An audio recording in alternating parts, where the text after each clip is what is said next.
Shalom Bapak Ibu Saudara yang dikasihi oleh Tuhan, selamat pagi dan selamat berjumpa kembali di dalam program New Spirit. Dan di dalam program New Spirit ini, mulai hari ini saya akan mencoba untuk melakukan atau mengadakan devosi secara berseri yang saya memberikan judul Loving Letters of Jesus atau surat cinta daripada Yesus. Nah, surat cinta ini yang saya maksud tidak lain dan tidak bukan adalah 7 surat yang ditujukan oleh Tuhan melalui Rasul Yohanes kepada 7 gereja yang ada di kitab Wahyu. Tapi sebelum kita masuk nanti di dalam pembagian atau pembahasan surat demi surat, maka saya akan memberikan sedikit latar belakang Bapak Ibu Saudara tentang kitab Wahyu. Kitab Wahyu seringkali disalahpahami sebagai sebuah kitab yang memprediksi atau memberitahukan tentang kiamat atau kesudahan daripada dunia. Tetapi kalau kita membaca, maka sebenarnya tidak demikian. Kitab Wahyu adalah sebuah kitab yang sesuai dengan judulnya adalah di dalam bahasa Yunani adalah apokalipsis, yang artinya adalah membukakan selubung atau menyatakan. Jadi sebenarnya kitab Wahyu adalah sebuah kitab yang membukakan selubung atau menyatakan sesuatu. Dan sesuatu yang dimaksud dan tidak bukan adalah pribadi daripada Yesus Kristus itu sendiri. Oleh karena itu kenapa kalau kita membaca di dalam Alkitab, maka judul daripada kitab Wahyu ini adalah The Revelation of Jesus Christ, atau wahyu tentang Yesus Kristus, yaitu bagaimana sebenarnya kalau kita membaca dalam kitab Wahyu, maka kita akan memperoleh sebuah gambaran yang jelas tentang siapakah Yesus itu. Nah, kalau kita membaca di dalam pasal-pasal yang awal, maka di situ kita akan mendapatkan satu deskripsi atau gambaran tentang Tuhan Yesus yang digambarkan dengan sangat indah sebenarnya dan banyak sisi atau dimensi. Tapi untuk kepentingan daripada New Spirit, maka saya akan mencoba untuk melihat hanya satu deskripsi daripada gambaran Tuhan itu sendiri dalam pasal pertama dari kitab Wahyu. Misalnya kita bisa melihat di dalam Wahyu pasal yang pertama ayat yang ke-13, maka di situ dikatakan demikian dalam penglihatan Rasul Yohanes, dan di tengah-tengah kaki Dian itu ada seorang serupa anak manusia, berpakaian jubah yang panjangnya sampai di kaki dan dadanya berlilitkan ikat pinggang daripada emas. Perhatikan kalimat berpakaian jubah yang panjangnya sampai di kaki. Kalau kita membaca terjemahan yang lain, misalnya Alkitab di dalam bahasa Aram, yaitu bahasa ibu daripada Tuhan Yesus, maka kita mendapatkan satu gambaran atau satu kalimat yang agak berbeda, karena di situ dikatakan Alkitab bahasa Aram menuliskannya sebagai jubah yang panjang itu sebagai jubah efod. Jubah efod adalah jubah yang dipakai oleh seorang imam di dalam perjanjian lama. Jadi salah satu gambaran yang diperlihatkan oleh kitab Wahyu tentang Yesus Kristus adalah Tuhan Yesus digambarkan sebagai seorang imam yang dikatakan memelihara daripada pelita itu. Karena kalau kita melihat gambaran daripada gereja, maka kita bisa melihat di dalam ayatnya yang ke-20, maka kita melihat bahwa rahasia ketujuh bintang yang telah kau lihat pada tangan kananku dan ketujuh kaki Dian emas itu, bahwa ketujuh bintang itu ialah malaikat ketujuh jemaat dan ketujuh kaki Dian itu ialah ketujuh jemaat. Jadi gambaran jemaat di situ adalah seperti kaki Dian atau pelita emas, sedangkan Tuhan Yesus digambarkan sebagai seorang imam.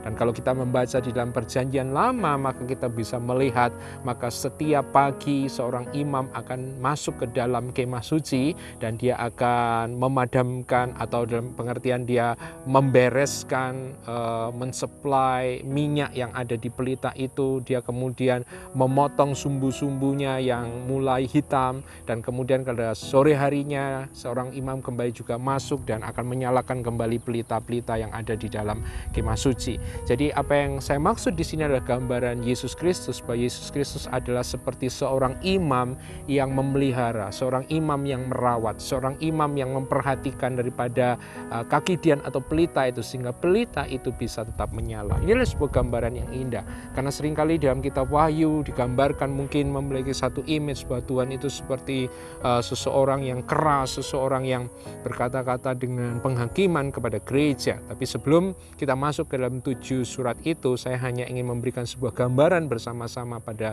pagi hari ini bahwa Tuhan Yesus adalah seorang pribadi yang merawat, memperhatikan, memelihara daripada kondisi spiritual, kondisi rohani daripada gereja-gereja yang ada, sehingga gereja-gereja yang ada itu bisa tetap menyala sebagai kaki dian yang memancarkan kemuliaan Allah dan kesaksian tentang Tuhan Yesus dimanapun dia berada. Dan untuk pagi hari ini kita akan mencoba melihat daripada surat pertama daripada Tuhan Yesus atau loving letters yang pertama, yaitu surat kepada jemaat Efesus. Mari kita bisa melihatnya di dalam kitab Wahyu pasalnya yang kedua, dan kita akan membaca dalam ayat yang pertama sampai dengan ayatnya yang ke-7. Demikianlah firman Tuhan.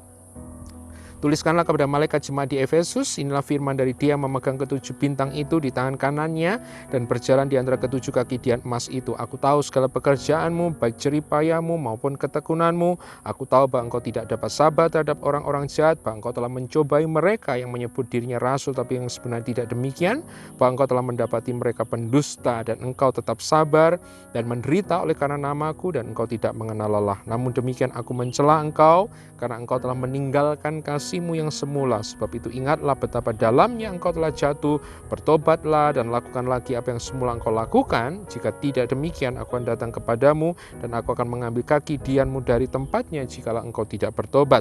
Tetapi ini yang ada padamu, yaitu engkau membenci segala perbuatan pengikut Nikolaus yang juga aku benci, dan siapa bertelinga hendaklah mendengarkan apa yang dikatakan Roh kepada jemaat-jemaat, dan barang siapa menang, dia akan kuberi makan dari pohon kehidupan yang ada di dalam Firdaus Allah. Ada banyak sebenarnya pesan yang disampaikan Tuhan Yesus kepada jemaat Efesus, tapi saya hanya mengambil satu poin yang penting tentang pesan atau pesan kasih Tuhan lewat suratnya kepada jemaat Efesus, yaitu jika kita membaca tentang jemaat Efesus sebelumnya, maka saya menggambarkan bahwa jemaat Efesus ini adalah jemaat yang luar biasa, jemaat yang saya katakan hampir sempurna. Ada 3 hal yang saya catat tentang jemaat Efesus. Yang pertama, bahwa jemaat ini adalah jemaat yang tekun, jemaat yang tanpa lelah, bekerja di dalam pekerjaan Tuhan, tidak mengenal lelah, sangat berjeri lelah dalam pekerjaan Tuhan. Yang kedua, jemaat ini adalah jemaat yang dapat membedakan mana ajaran palsu dan mana ajaran yang benar. Dan yang ketiga, jemaat Efesus adalah jemaat yang menderita karena nama Yesus, namun jemaat ini tetap sabar dan tidak tawar hati. Ini sesuatu yang luar biasa. Kalau ada jemaat hari-hari ini yang seperti jemaat Efesus, maka saya katakan jemaat ini pasti akan mendapatkan pujian, akan mendapatkan mungkin penghargaan, mendapatkan pujian sanjungan di mana-mana. Tetapi kita belajar satu hal, bahwa seringkali bahwa apa yang dilihat oleh manusia, apa yang kelihatannya secara luar adalah sesuatu yang sangat baik, belum tentu di dalam pandangan Tuhan, dalam kacamata Tuhan adalah seperti itu. Karena Tuhan melihat bukan hanya sekedar yang ada di luar, tapi Tuhan melihat kondisi yang ada di dalam batin, kondisi spiritual, kondisi yang ada di dalam gereja-gereja. Dan dalam jemaat Efesus, jemaat yang luar biasa ini dikatakan jemaat yang tekun, yang giat di dalam pekerjaan Tuhan, jemaat yang tahu kebenaran sehingga bisa membedakan mana ajaran palsu dan mana yang ajaran yang tidak benar. Kemudian jemaat yang rela menderita. Namun dikatakan yang luar biasa adalah di dalam kitab Wahyu tadi dikatakan adalah Tuhan Yesus mengatakan bahwa ayatnya yang keempat dan ayatnya yang kelima dikatakan, ayat kelima dikatakan, sebab itu ingatlah betapa dalamnya engkau telah jatuh. Jadi jemaat yang luar biasa ini, Tuhan Yesus mengatakan bahwa jemaat Efesus itu betapa dalamnya telah jatuh. Bahkan The Message Bible, Profesor Eugene Peterson menerjemahkan, memparafrasekan kalimat ini, bahwa kejatuhan gereja Efesus itu bahkan sama seperti kejatuhan Lucifer, seperti kejatuhan iblis itu sendiri. Berarti ini bukan sekedar kejatuhan yang biasa, tapi ini adalah satu kejatuhan yang sangat serius. Nah, ini membuat kita bertanya, kejatuhan macam apa? Bukankah jemaat ini aktif? Bukan jemaat ini setia? Jemaat ini tetap berkomitmen kepada Tuhan? Tapi apa yang membuat Tuhan Yesus mengatakan sampai gereja Efesus ini dikatakan begitu dalamnya telah jatuh? Dan Tuhan langsung sebenarnya mengatakan di dalam ayat yang keempat, dia mengatakan, namun aku mencela engkau karena engkau telah meninggalkan kasihmu yang semula. Jadi kejatuhan jemaat Efesus ini disimpulkan dengan satu kalimat oleh Tuhan Yesus, bahwa jemaat Efesus meninggalkan kasihnya yang semula. Yang jadi pertanyaan adalah apa yang disebut sebagai kasih yang semula atau the first love di dalam terjemahan bahasa Inggris. Ada banyak tafsiran, ada banyak orang yang mengatakan bahwa the first love itu seringkali diartikan adalah cinta atau kasih yang ada dalam kehidupan seorang yang percaya ketika orang tersebut pertama kali berjumpa dengan Tuhan. Itu yang disebut sebagai the first love. Namun saya katakan saya agak kurang setuju dengan tafsiran ini, sebab saya seringkali mengatakan kalau the first love diartikan sebagai kisah cinta atau kasih pertama kali orang itu berjumpa dengan Tuhan, berarti saya mengatakan bahwa kasih yang the best, kasih yang terbaik yang bisa dimiliki oleh orang percaya itu letaknya di depan, Bapak Ibu Saudara. Sehingga yang ke belakang itu tugasnya berarti hanya mempertahankan kasih yang ada di depan. Bahkan tidak bisa lebih, ya paling mentok sama, atau bisa seperti Efesus mungkin dikatakan jatuh seperti sedemikian. Sehingga ada banyak orang-orang yang seringkali mengidealkan atau mengidolakan saudara the first time pertama kali dia berjumpa dengan Tuhan. Tapi saya percaya bukan itu yang dimaksudkan oleh Tuhan.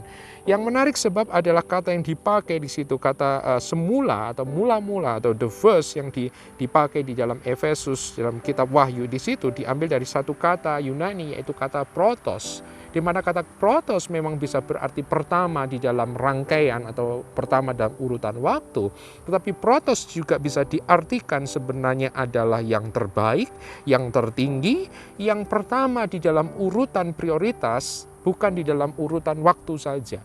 Sehingga menurut saya protos ini dalam pengertian yang seperti itu lebih tepat, Bapak Ibu Saudara, dikenakan sebagai the first love. Sehingga maksud saya yang dimaksud dengan kasih yang semula atau kasih yang mula-mula atau the first love itu bukan kasih yang pertama kali yang didapat ketika orang itu berjumpa dengan Tuhan. Tapi maksudnya bahwa gereja Efesus ini meninggalkan kasih sebagai prioritas utama.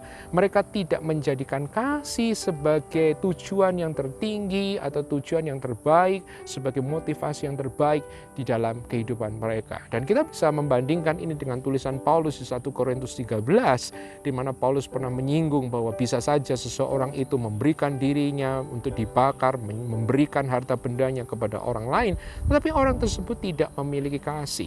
Sehingga kalau kita bisa melihat itu di dalam terang apa yang dikatakan Paulus dalam 1 Korintus 13 dan kita membandingkan dengan kitab Wahyu, maka saya mengatakan bahwa betul bahwa gereja Efesus ada gereja yang giat dalam pekerjaan Tuhan, gereja Efesus ada gereja yang rela menderita, gereja yang mengetahui kebenaran, tapi kemudian gereja ini meninggalkan kasih sebagai motif utama. Dan ini menjadi pengingat buat kita semua pada hari-hari ini. Jangan sampai kita mengalami seperti apa yang dialami oleh gereja Efesus, yaitu apa? Tidak menjadikan kasih itu sebagai the first priority, tidak menjadikan kasih itu sebagai prioritas utama kita. Ini menjadi satu refleksi pada pagi hari ini. Masihkah dalam kehidupan kita, dalam pelayanan kita, dalam pengiringan kita, dalam komitmen kita kepada Tuhan, mengorbankan, memberikan segala sesuatu, masihkah kasih itu menjadi motif di dalam kehidupan kita? Masihkah kasih kepada Yesus itu, the passionate, ya, sebuah kasih yang membara, kasih yang berkobar kepada Tuhan itu menjadi motivasi buat kita untuk melakukan segala sesuatu. Dan ini adalah surat yang pertama dari Tuhan Yesus kepada kita, mengingatkan kita pada pagi hari ini, biarlah kasih itu menjadi prioritas utama. Yang menarik bahwa kata Efesus artinya adalah yang didambakan, yang diinginkan, yang terkasih, yang tersayang. Sehingga saya percaya bahwa Tuhan menginginkan jemaat yang sedemikian, bukan hanya jemaat yang rela berkorban, rela memberi, rela tekun di dalam pekerjaan Tuhan, tapi adalah gereja yang memprioritaskan kasih kepada Tuhan dan kasih juga kepada sesama. Kiranya firman Tuhan pada pagi hari ini boleh memberkati kita semua, dan saya mengajak Bapak Ibu saya untuk berdoa buat kebenaran firman Tuhan. Bapak, kami mengucap syukur buat renungan firman New Spirit pada pagi hari ini. Biarkan apa yang boleh kami pelajari dari surat kasih Yesus kepada jemaat boleh kami ambil dalam kehidupan kami, sehingga kami semua boleh menjadi orang-orang percaya, anak-anak Tuhan yang menjadikan kasih sebagai prioritas yang utama dalam kehidupan kami, sehingga kami menjadi gereja, menjadi anak-anak Tuhan, menjadi orang Kristen yang didambakan, yang diinginkan oleh Tuhan, the beloved of Christ, orang-orang yang dikasihi Yesus, karena kami telah meletakkan kasih itu sebagai motif yang utama dan prioritas dan pengejaran yang utama dalam kehidupan kami. Terima kasih Engkau memberkati Bapak Ibu saya jemaat yang mendengarkan New Spirit. Biarkan roh yang baru, semangat yang baru terus berkobar di dalam hati kami untuk mengiring Engkau dan melayani Engkau serta memuliakan Engkau. Terpujilah nama-Mu, di dalam nama Tuhan Yesus kami berdoa. Amin. Kiranya firman Tuhan pada pagi hari boleh menguatkan kita semua, dan sampai berjumpa kembali dalam episode New Spirit berikutnya. Tuhan memberkati.